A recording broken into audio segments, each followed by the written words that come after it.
but they're starting to now come into form. And I think the most significant development with this team is Klay Thompson is back. Let me throw some numbers at you. Let's take a look at just the month of January, 10-game sample. Klay Thompson is averaging 27 points per game on 46% shooting and 43 from the three. The reason those numbers are significant, those all surpass his career numbers. So Klay Thompson is playing at a really high level right now. He's consistent. He's doing it efficiently. I don't think they could pull it off and contend or win it again if he wasn't close to 100%. He looks like he is fully recovered. So you think about a 3-7 start, long injuries to Steph Curry. Wiggins has been out. Klay Thompson struggled early in the year. Despite all of that, I believe the Golden State Warriors are going to end up third in the Western Conference when it's all said and done. And that means they're a legitimate threat to run through the West and potentially win another championship. Here's Klay Thompson, and when Kevon Looney secured the ball, Klay just went to the corner and just knocked down this tough corner three-pointer with a hand in his face plus a foul. I mean, that's a tough bucket right there, but Klay just made it look easy. That three-pointer was just 1 out of 12 three-pointers he unleashed against the Rockets to end up with 42 points that night. And with that being said, I think it's now safe to say that the old Klay Thompson is officially back in the building by putting up crazy scoring numbers like that. As the playoffs close in, there couldn't have been a better time for Klay to find his stride, and I really believe that the Warriors are going to be a problem with a healthy Klay Thompson back into the fold. Despite this, most people still think that Klay is just playing a support role for the Golden State Warriors. But for hard-hitting analysts like Stephen A., Klay definitely offers much more than that. Klay Thompson! That is the name that I am coming up. I think that the lack of appreciation for the greatness of Klay Thompson, it really irks my nerves. But you just act like he's somebody that just makes jump shots. Klay Thompson's a two-way player. Klay Thompson brings a lot to the table. And oh, by the way, the way that the divide between the skill set of LeBron James and most players is the divide that exists between Klay Thompson's jump shot and LeBron James' jump shot. It's the oceans of that. Now, even though Klay is mostly a catch-and-shoot guy who does jump shots all day, this is the same dude who holds the record for the most points scored in one quarter with 37 points. And he can definitely shift the tide of any ball game if he gets extremely hot or whenever he gets into his zone. Anyways, here's how Klay's catch-and-shoot prowess will help the Dubs surge deeper in this year's playoffs. Here are the Warriors running their bread and butter, which is the split action. Now, as his defender gets caught in the screen, Klay curls over on top and just drills this three-pointer on the run. Now the same action happened right here. See, if you go under the screen, Klay will surely make you pay, because all he needs is a little bit of daylight to splash it down. Based on NBA's advanced stats, Klay leads the league in points when it comes to catch-and-shoot situations, with almost 10 points a ball game while shooting 40% from both the 2-point and 3-point range.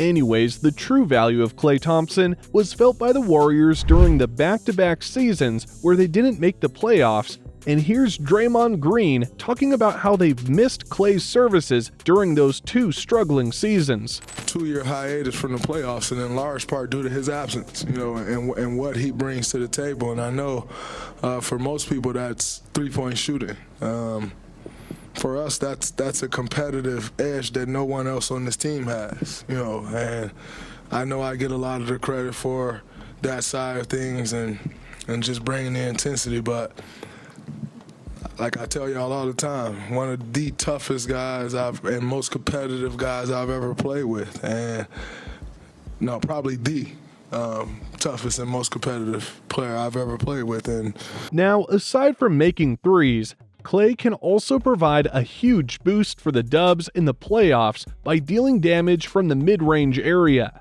See, here's Klay sizing up his defender, but when Brogdon picks him up, Klay then quickly attacks the rim before knocking down this tough step-back fall-away. Now, in this play, Klay shows his handles and footwork against Kyle Anderson, and when he gets shut down, Klay goes for a reverse pivot to create some separation before drilling this fadeaway J. As you saw from those clips, Klay also got some other moves in his bag aside from just doing catch and shoots. And this is why Klay is going to be a major problem for teams that the Dubs will be facing in the playoffs. Anyways, aside from being a lethal marksman, Klay also offers a certain level of toughness and grit for the Dubs. And according to Iman Shumpert, this is what separates Klay from other shooting guards that he used to defend back when he was still playing.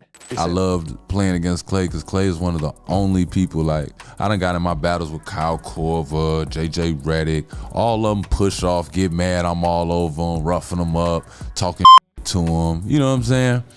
Klay Thompson does not complain to refs. Like, he's not gonna do the, oh, ref, look at him, man, you take Klay Thompson, you holding him, that man goes chop your wrist down so fast. And I was like, bro, I love this young light-skinned brother, man. This dude don't care, man. He willing to fight me.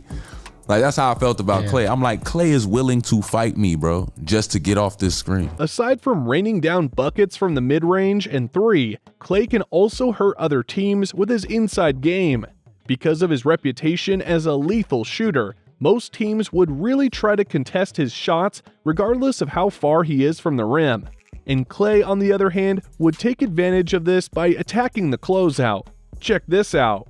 Jordan Poole gives the ball to Klay here as he was looking for a transition three.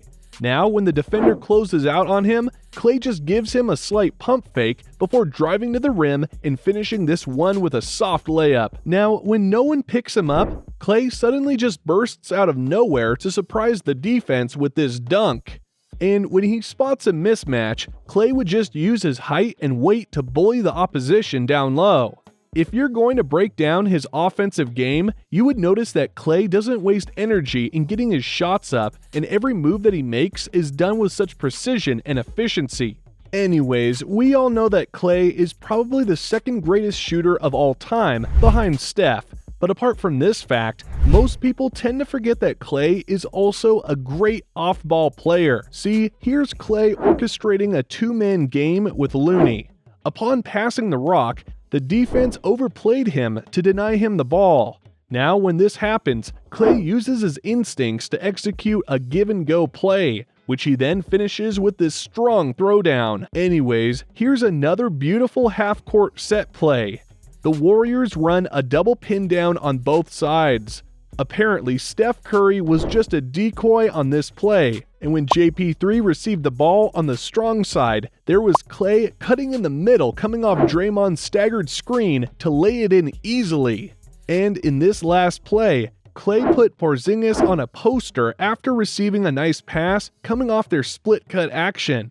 As you've seen in the previous clips, Klay can absolutely destroy teams from almost every angle imaginable on offense, whether it's about pulling jump shots or getting his head down and attacking the rim. Anyways, you can argue that Klay deserves a spot in the NBA's top 75 players of all time with the way he's shooting the ball, and due to the accolades that he gathered in the last couple of years. Now, speaking of all-time great players, here's what the late Kobe Bryant said about what makes a player like Klay Thompson different from the rest of the pack. If you look at the players in the NBA today, who is the closest, or who would you say has a Kobe instinct about them? There's several of them, I think, out there right now that approach the game, extremely, extremely seriously. And I get a kick out of watching Golden State play because, they seem very unassuming. Klay and Steph seem very calm and nice guys, and those guys are stone cold killers, man. They don't care about what you think of them. They don't care about if they make a game-winning shot or miss it. They're out there to do their job, and they have a very strong sense of killer instinct. We already know what Klay brings to the table on the offensive end, but I think Klay's contribution on defense will be a crucial factor if the Dubs want to go deep in this year's playoffs. Before he got injured, Klay was one of the best perimeter defenders in the league, and slowly but surely, he is getting his groove back defensively if you take a closer look at his past games. I mean, here against Boston, Tatum got a wide open shot underneath the rim right here. But check out Klay's effort as well as his hops as he stuffs this one back to Tatum with authority. And even against smaller and much more elusive players, you can see that Klay can now keep in step with them laterally, and he even clamped Sexton on his play using his length and impeccable timing. Without question, Klay is truly a difference maker for the Dubs on both ends of the floor, and they definitely need his help if they want to beat the powerhouse teams in the West. If Klay manages to stay away from injury, I really do believe that the Dubs have a solid chance to go deeper into the playoffs and eventually punch a ticket to the finals once again to defend their crown and possibly win another championship once more.